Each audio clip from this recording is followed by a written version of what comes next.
Hi, everybody. The red light is on. Yours truly, the ruthless Elle Dawson, and we're mixing it up this week. I have my ladies here to my left, right, Leah Dorchinez, and Yeah. plus is Destiny McCubbin. How are you ladies doing today? What's up, Elle? Leah? I'm good. Excited to be here with my girls talking about UFC 320 going down next weekend. Yes, yes. Yes. I'm We're so gonna excited. we're gonna preview the card. We're just gonna go, bottom to top on the main card, and then we'll open up discussion for some of the prelims because there's some great prelims on this card as well.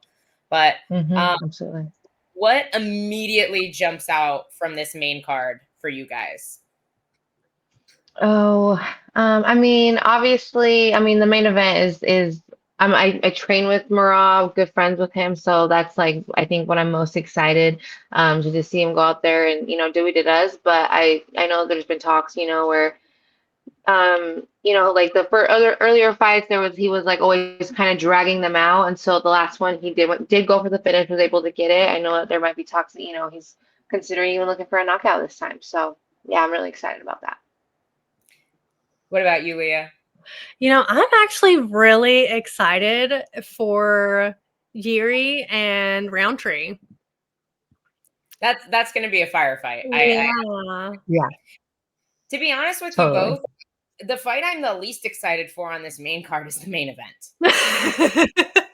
I don't want to say I'm overlooking it, but to me, and we'll get into that when we do our picks a little bit later. But for me personally, we've seen what happens here.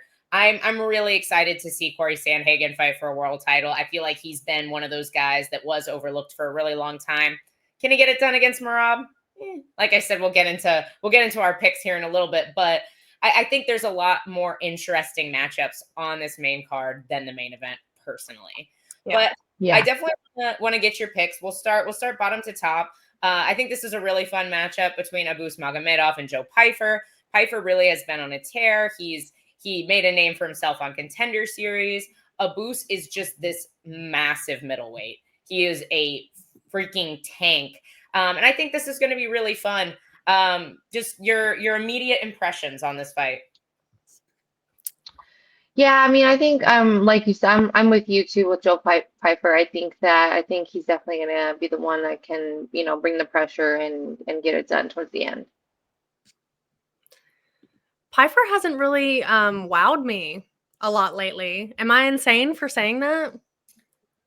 No, I think we expected a little bit more out of him against Kelvin Gastelum, maybe. I know that initial fight did not happen. It had to get rebooked, which definitely can throw a wrench in things. But I think I expected a little bit more out of him. Personally, I think there's some value here on Abus Magomedov. He's plus 200.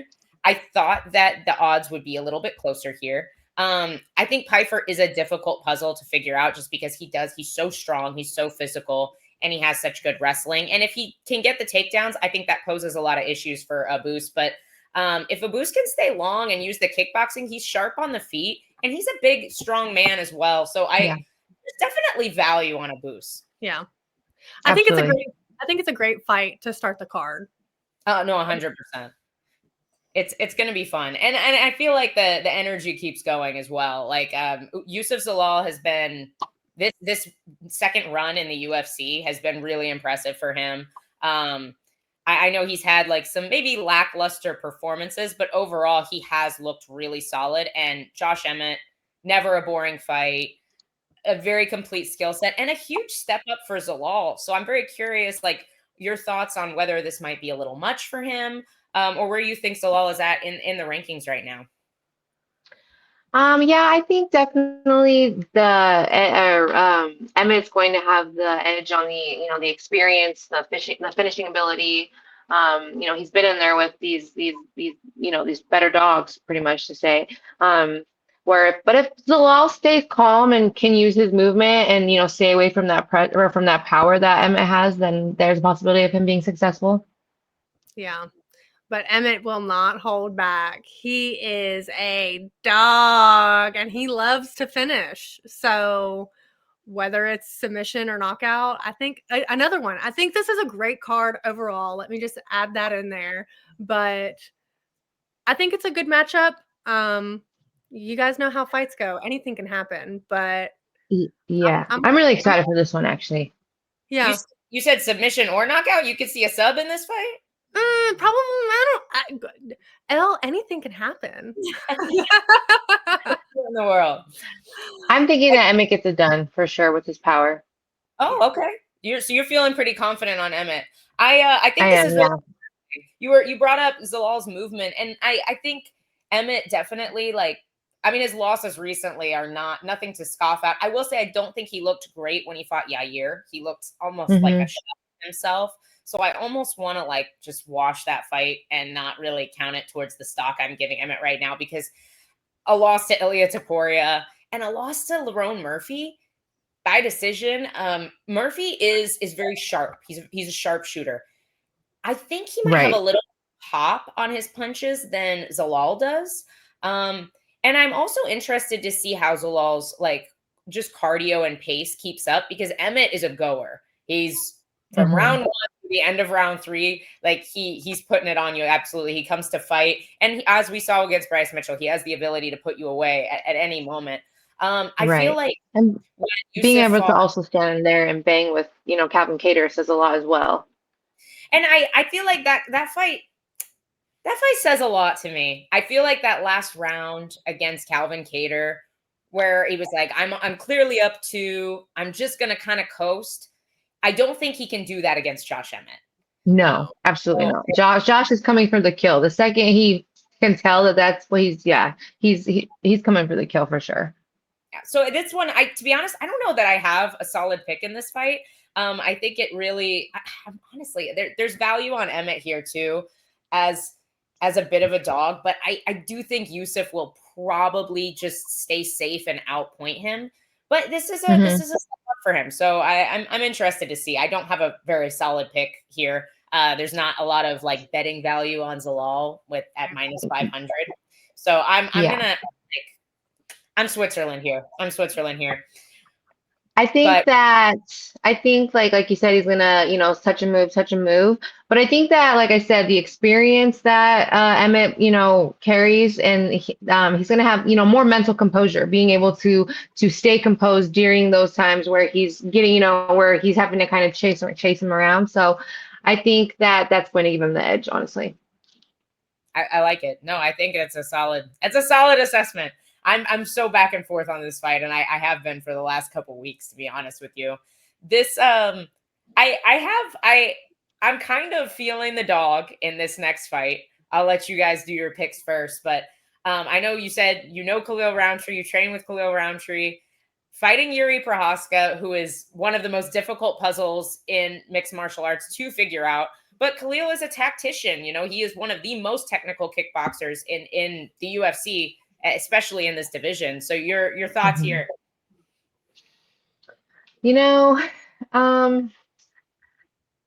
I feel like Khalil, like I said, I think he can weather the storm and get it done. But again, I'm a little biased because, we train together.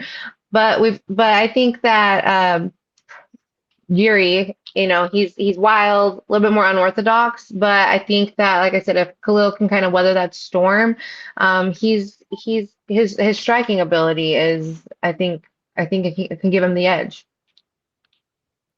Roundtree is sharp. Yes. Sharp, very sharp. I mean, look at him with Pereira. Yeah, I feel like he has only gotten better.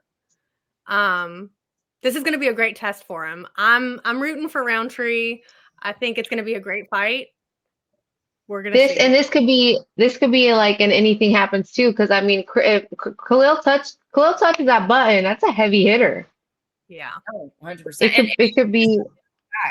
Yuri is a hittable guy. He's very unorthodox, but sometimes his head is not in the right place because he's so unorthodox. I also think it's very interesting. Both of these guys are on a 1-fight win streak over Jamal Hill. And the fight before that, they both lost by finish to Alex Pereira. So they're only losing to the best guy in the division at this point in time.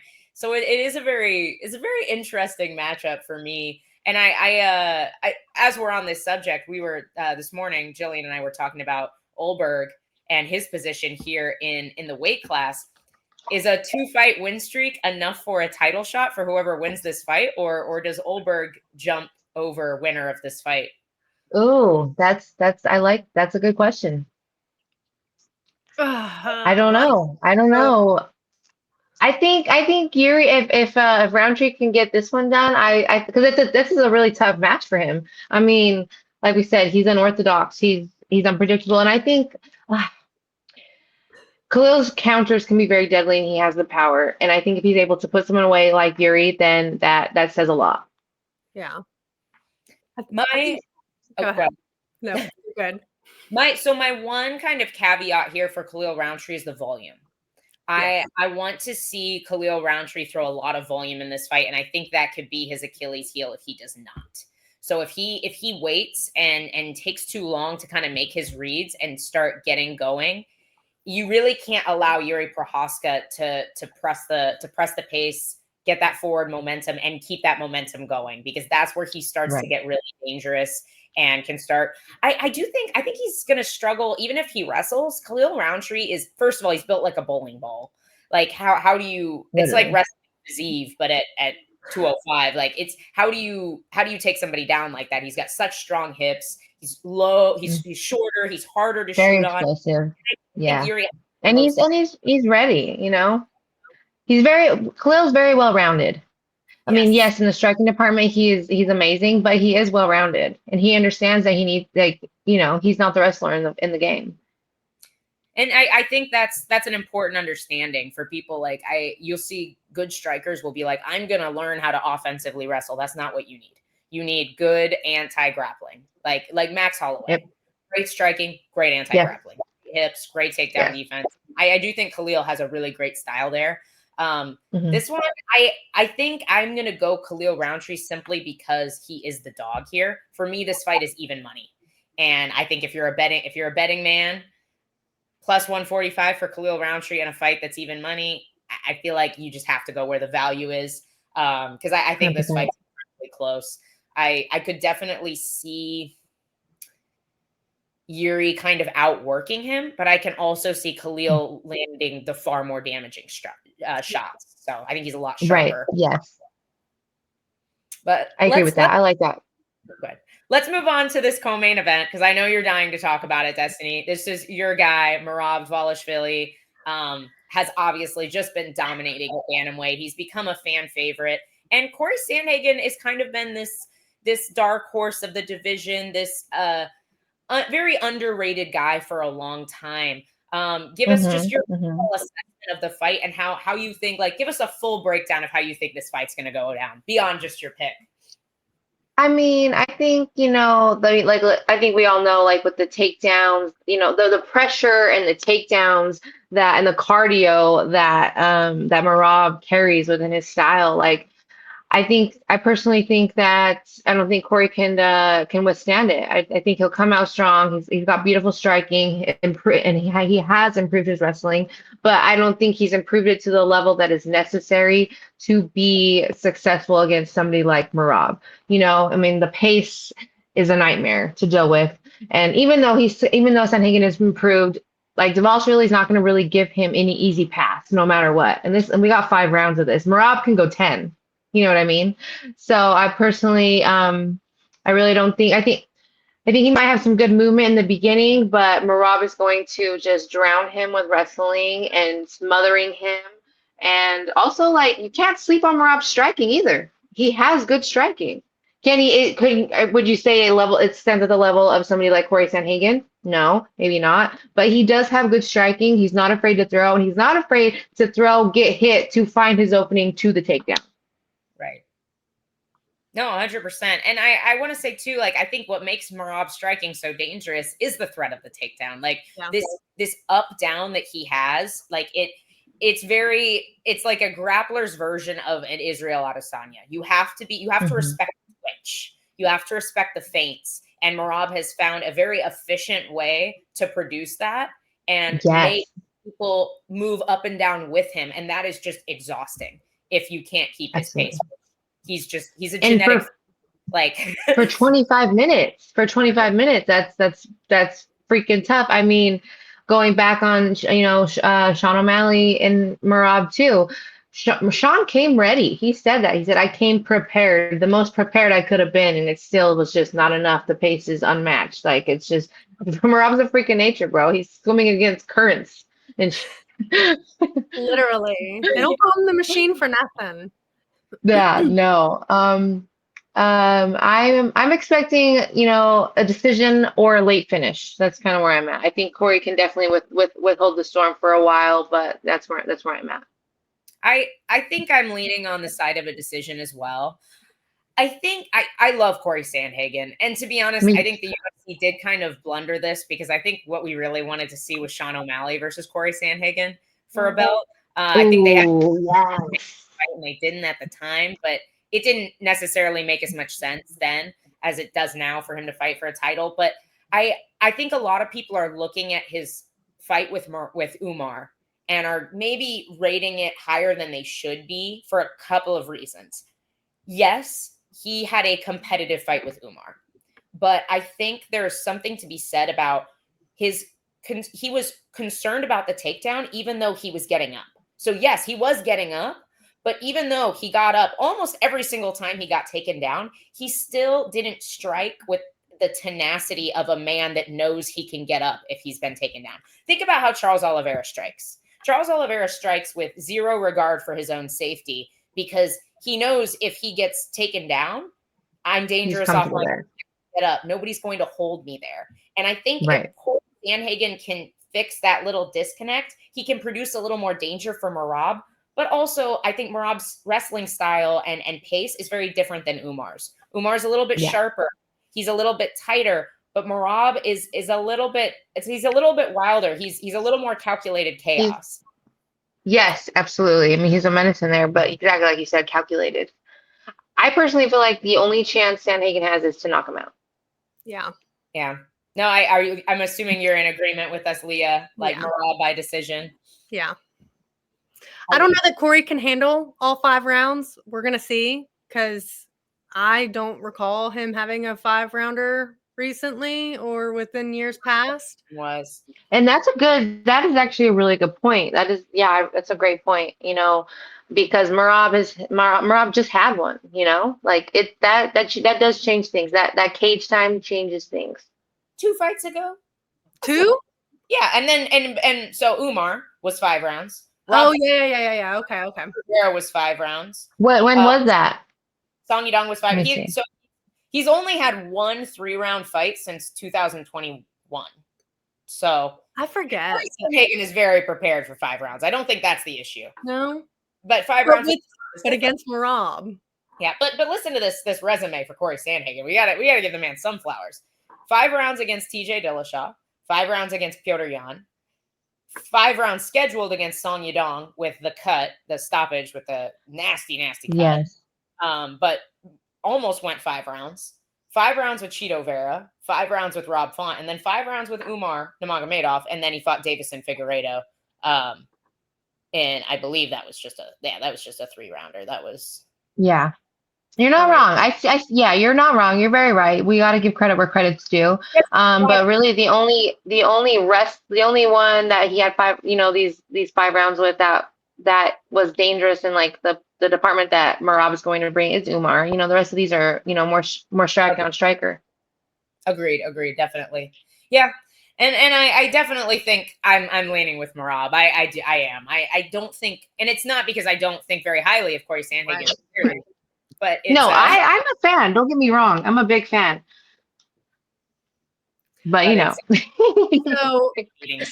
so my hopes are that it's not too quick. You know what I mean? I don't want to go into it like I did.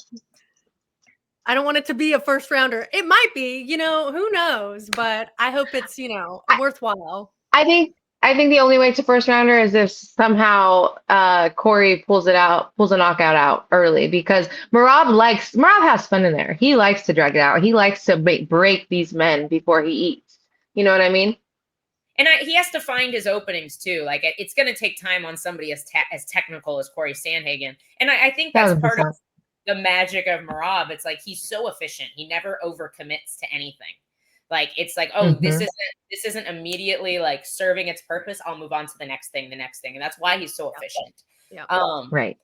But I agree. I'm definitely with you ladies on the Merab train. I don't think anybody's beating him for quite some time. Yeah. But let's get into this main event. We've been going 20 minutes. We haven't even talked about this. Like I said, Oh my goodness. Okay. I'm not as excited for this matchup, me personally. I feel like I've already seen No. it, and I get into my details a little bit more. But you want to talk, Destiny? Go for it. No, I agree. We've already seen it. I think it's not that exciting of a matchup. I feel like the wrestling of Ankalaev, I think, with the pressure, I really think he's gonna get it done. He's just got the cage pressure and the wrestling. It's more of an aggressive approach, I think, than Pereira's gonna have. Yeah. You on board, Leah? Oh No. Also, I'm so sorry. Also, I did see that Pereira's having a tough cut. He's having a hard time. Yeah, I did. I seen somewhere that they're kind of stressing about the weight cut. So that's definitely not a good thing going into a 5-rounder with somebody like Ankalaev. Yeah. I would love to see Alex come out on top. I would love to see him with the belt again. That's just me as a little fangirl outside, just like, hee, who's your favorite? I just don't think he has it in him. And with you saying that now with a tough weight cut, that's just bad news. You can't go into this like in any fight, so to speak, but you're going back for the rematch for your belt. You're out here filming movies, we're getting evidence of you having a bad weight cut. Like, it's just bad news. I would love for that not to be the case. I'm an Alex fan. Everybody is. Come on. Yeah, of course. But I'm with you. He's distracted. He's definitely. I don't like this whole drama at the PI. I don't get it. I think he's trying. I think he's a little too emotional. I think he's trying to play too much because he knows that Magomed isn't like, he doesn't sell fights. And I think Pereira is trying to like kind of make up for that because he's lost a little bit of his star power by losing. And my take on the fight overall, I feel like if we just look back at this first fight, a lot of people argue that, well, Ankalaev didn't actually get any takedowns. It's like, okay, but that's because Pereira wasn't throwing. He was only worried about defending the takedown. So if he's not committing to the punches, there's exactly of getting knocked out. And it's also a lot easier to defend the takedown if you're never fully extending on your punches. So in my mind, there's two things that can happen here. Pereira plays the same he played the first time and we watched the same fight, or Pereira comes out with a little bit more reckless abandon and is willing to actually put some heat behind these strikes. And that opens up the takedowns for Ankalaev. But it also opens up the possibility of a little more danger for him. But I'm still riding with Ankalaev. I think he's too complete of a fighter. I'm with you, Destiny. Yeah. Yeah, like exactly like you said. I think like obviously if Pereira comes and presses forward, he has the power to land the big shots. But I think that Ankalaev, can weather the storm, and that's going to open him. And if Pereira is coming, just like you said, if Pereira is coming in hot, that's going to open him up for the takedowns and the counters. And yeah, I hope that Pereira comes out a little hotter this time. I do, but it's dangerous.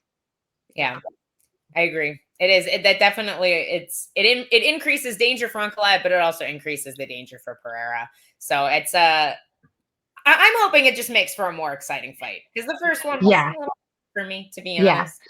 And let's see, like, if it is a bad weight cut, is he going to have the power that he needs to have to go out there and be aggressive and come forward? No, that's 100%. That's true. And I don't think he's really struggled with that in the past. He usually I think he's got a heaviness to his hands. I wouldn't expect that to be a problem, but it depends how difficult this weight cut is for him. He's a big guy, and imagine him ever making 185 again. That's absolutely bananas. No. I want to, we've talked about this whole main card. I want to open up the floor for you guys to just kind of pick through. We don't have to talk about all the prelims. We'll go for like another 5 minutes or so. But What prelims are really jumping out at you guys? Do you have any like kind of sneaky betting picks, or just fights that you're looking forward to? I mean, I think that my picks, let's see, I went over them, I wrote some down. First of all, I think it's cool that Brogan is in, I honestly wasn't even sure of that, but that would be a crazy underdog to come and get it done. Brogan is a dog, I will give her that. I liked watching her on The Ultimate Fighter. That was crazy. The finale was crazy. She's got it in her, but Veronica Hardy's just sharp and technical and way more experienced, especially being under the UFC banner. Very complete. But I wouldn't be mad if that underdog pick went to Brogan. Oh, okay. I am excited to see Santos versus, is it pronounced Chiasson? Macy? Oh, I got Macy. I got Macy too. Yeah, I'm right with girl Yana. I think there's value on Yana. She's not the most like technical fighter, but she is insanely tough. She comes forward, and I think she can outdog the more technical striker. The only thing is, that's what I was like. Yes, I think that she's more of a dog inside than Macy, and I think Macy kind of breaks when things don't go her way.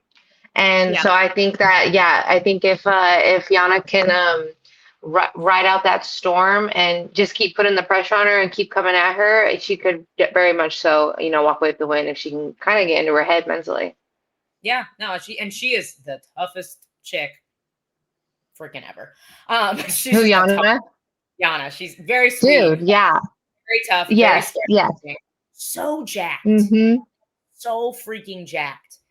I definitely want you're a Vegas girl. You're around a lot of these people. Me personally, I really, really, really want Patchy Mix to come out and look super good, because I talked so highly about him before his UFC debut. Didn't we all? But you know what? He talked a little too highly of himself. Sometimes you got to be humbled. I don't know. I don't know. I think he gets it done this time for sure. But I mean, how do you see it going? I think it's a more favorable matchup. Yes. I do think something that I realized about Patchy Mix is his grappling is dangerous when people shoot on him. Like I went back, and he'll find the back. If he'll find the neck. If he's really quick to take it. Like they refer to him as the human backpack. Like that's his shit. If he can find it, it's over. And I mean, they're both good, solid, polished grapplers, but I think that the level that Patchy Mix has here is definitely higher. Yeah. I agree. I think this is a favorable matchup for him. I really hope to see him excel here. I do. Mm-hmm. You seeing a finish? I think I'm going to say yes. I'm going to finish in round 2. Okay. Solid. I think the longer the fight goes, the better this is for the other guy, because I think if Patchy can't get kind of his game, I think that tends to show throughout his fight. If he gets momentum early, that's great for Patchy. He'll steam. Yeah. Hoping he works a little more on his striking, some head movement. Yeah, just the comfortability. He just seems so comfortable in the UFC cage. Like he was like Mario was the same size, because he fought a lot of really good guys in Bellator, but a lot of them were flyweights coming up. They were a lot smaller than him, and a lot of them were willing to shoot on him. And Mario didn't really give him a whole lot of opportunities. There was no mistakes. Mario came in very calculated. He followed a perfect game plan, and his mental was in a good place. I feel like like insecurities are kind of loud, and I feel like Patchy was a little bit loud going into that week, and it's fine. It's your UFC debut, and you're one of the best in the world, Bellator champion. That's a lot of pressure on you, and you're coming up, facing somebody like Mario Bautista. That was a lot of pressure, and like what people on the outside don't realize is like we can't always be perfect in there, and that pressure can get to you regardless what level you're at. No, I agree. I hope he gets it done here. I really do. Yeah, me too. I have two kind of sneaky underdog, or not underdog, but like under the radar guys, I guess. I think Farid Basharat, he's a huge favorite, but he is an absolute lock here. He is so complete. Love the guy. Teammate of mine. Get to watch him train all the time. And he and his brother are both just world class. They eat, sleep, breathe this sport. But I'm so impressed with Farid's just overall very like completeness to his game. I do to deal with Chris Gutierrez, who's very one-dimensional most of the time. Very good at what he does, but if that doesn't work, he just doesn't have a lot of other tools. I think the way you get value here is by playing Farid Basharat by decision. I think you take the. I think Chris Gutierrez is very tough, and I think he will almost weather to win the fight just to not get finished. And those are very difficult to finish. So not a knock on Farid that I think this is going to decision, but simply on Chris Gutierrez's style. I think decision. My other guy, also a teammate, I think Austin Vanderford has a phenomenal matchup here for him. Austin is a very underrated guy. The only people I think he really struggles with are really sharp, powerful strikers. And that just isn't Brahimaj here. From what I've seen, I think Austin's going to be the much better wrestler. Austin's a huge dude. He's strong. His grappling is world class. I think he's just going to take this fight to the mat and look freaking stellar. Huge welterweight. Huge welterweight. Yes, I agree with that. I think Vanderford by decision for sure. The wrestling he portrays, I think will grind this one out. I agree. I'm leaning a finish for Austin. I am, but I don't even know what the odds are. I'm not sure if he's a huge favorite or not because they're not showing up on ESPN for me. So if he's a big favorite, play the prop. I say finish. Destiny says decision. I think there's value in both. Do that. Leah, anything else from the prelims for you?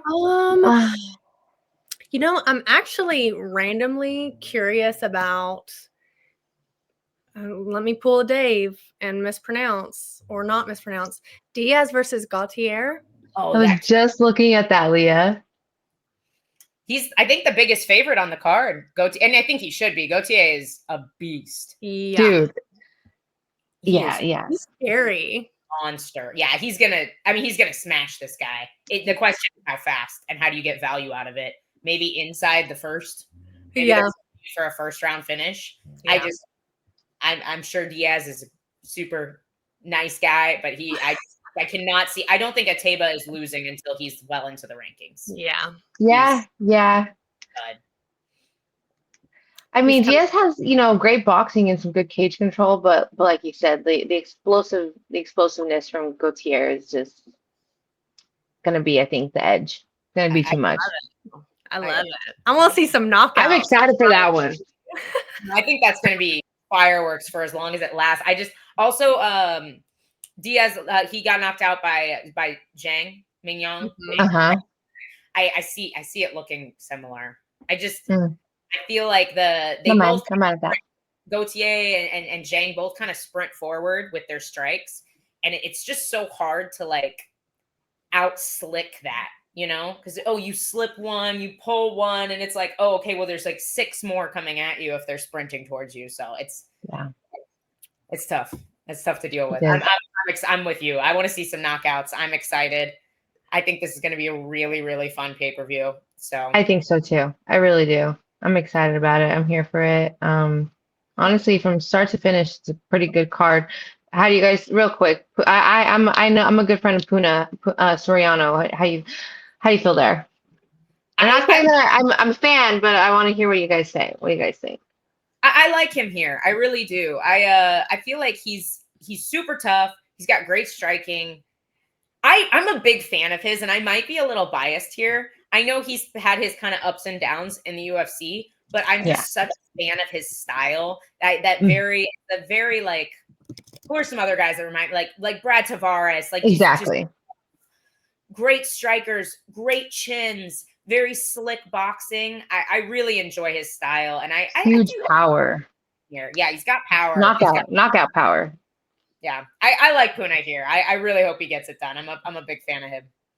Yeah, I'm gonna rock with Puna too. I think if it goes long, that's where we can be a little bit in trouble. Sometimes I think that he shows a little bit. He doesn't have like maybe the best tank sometimes, but that's because he's throwing such heavy haymakers, and sometimes he has big swing and a misses, which takes a lot out of you. No, I agree. I think the guys that beat him have like great gas tanks or are really slick, very very slick. Yes, yes. The slickest, and he lost to Austin. He was Austin Vanderford's UFC debut, and he got smashed. Which love to see, of course. He also had like a really close fight with Francisco Prado, who I just believe has been fighting in the wrong weight class. I'm such a fan of Francisco. I think he reminds me of Puna, like just a dog in the fight, will strike with anyone, is super tough, constantly in the fight. And I feel like Francisco Prado is like going to split decisions with I'm gonna butcher his name. Hang on, let me look at it. Nikolai. And that guy was way bigger than Prado, and Prado had great moments, and it's a really close fight. And I think Prado's a lightweight. Yeah. I like Puna here. Okay. Yeah, I'm rocking with Puna. What about you, Leah? I'm with y'all. All right. Cool. That was the last one I wanted to touch on real quick. Awesome. Any last thoughts for the people, Leah? Oh, last thoughts. Who's doing the live stream on Friday? Are y'all doing it? Not me.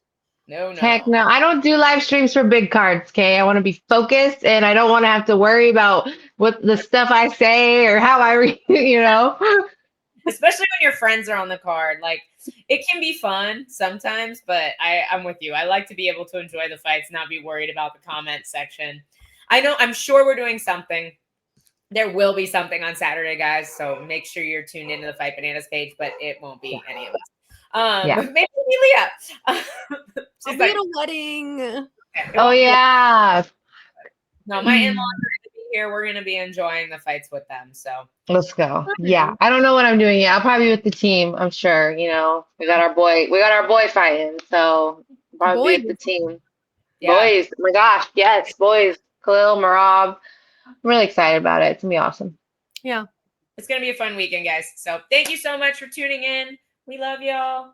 We will see you guys this week. Bye. Bye, ladies.